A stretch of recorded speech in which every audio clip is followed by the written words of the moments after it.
यह प्रतिस्पर्धा का युग है जिसमें संभागी पार्टिसिपेंट चाहते हैं कि हम राज्य की सेवा में आएं।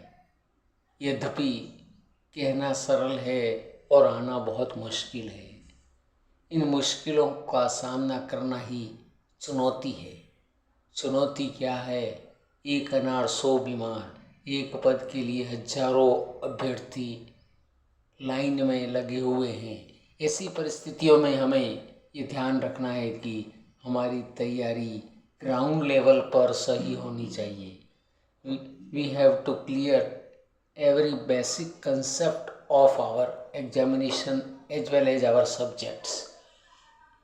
जो हमारे चारों ओर प्रतिदिन घटनाएं घटित हो रही हैं, चाहे वैश्विक हों, सामाजिक हों, चाहे राष्ट्र की हों, चाहे राज्य की हों, जिले की हों, क्षेत्र की हों, इन घटनाओं के बारे में हमें अवेयरनेस होना बहुत ज़रूरी है। सबसे बेस्ट तरीका है इसमें सकारात्मक सोच का, और हम डिस्कस करें। हम याद करने को, स्थायी मेमोरी को बनाए रखने के लिए अभ्यास करें। क्या करें? छोटी छोटी चीज़ों को पढ़ें और आपस में शेयर करें हमारे विचारों को हमारे मित्रों के साथ जो प्रतिस्पर्धी हैं। हम उन मित्रों के साथ न रहें जो लगभग परीक्षा में अनुत्तीर्ण हो चुके हैं। And they will suggest you will never be successful in your life.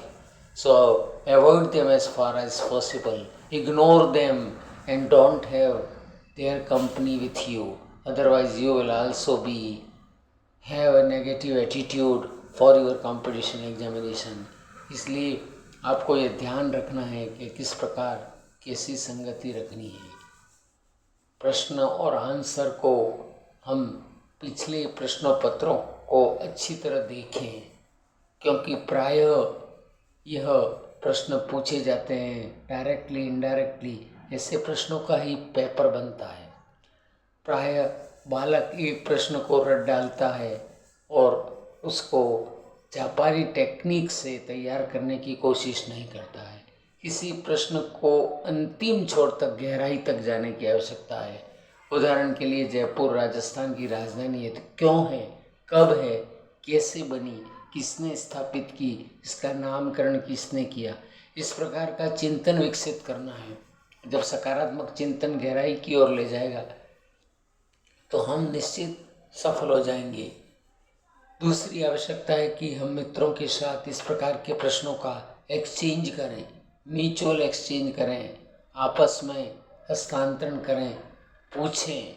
हम कभी भी ये ना माने कि उसका हो जाएगा और मेरा ना हो जाए। इस प्रकार की ईर्ष्या भाव नहीं रखनी है। हम सीखेंगे, सीखने के लिए हमें झुकना पड़ेगा, साथ में जाना पड़ेगा, पास में बैठना पड़ेगा, विचारों से अवगत होना पड़ेगा। प्रायः हम अपने ईगो को पाल रखते हैं, जो सबसे बड़ी बाधा है। देर सवेर हमें सफलता मिलेगी, यही एटीट्यूड और यही एप्टीट्यूड हम में रखना है। जहाँ तक कंपटीशन एग्ज़ाम का सवाल है, हर एग्ज़ाम को अटेम्प्ट करने का प्रयास करना है। इसके पश्चात घर आकर इन प्रश्नों का सॉल्यूशन करना है, और जो उत्तर उस समय याद हो जाएगा वो हम जीवन में कभी भूलेंगे नहीं। इसलिए आते ही पेपर कैसा हो, पद कितने हैं, इस प्रकार की कुचेष्टा हम जीवन में ना पालें। अगर इस प्रकार की हमारी महत्वाकांक्षा हो जाएगी तो हम सफल नहीं होंगे। We need only one post because we are one। हमें एक हैं, हमें तो एक ही पद चाहिए।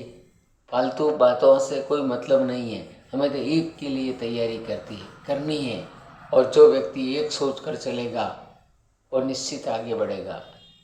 इसी उम्मीद के साथ आप सबको शुभकामनाएं।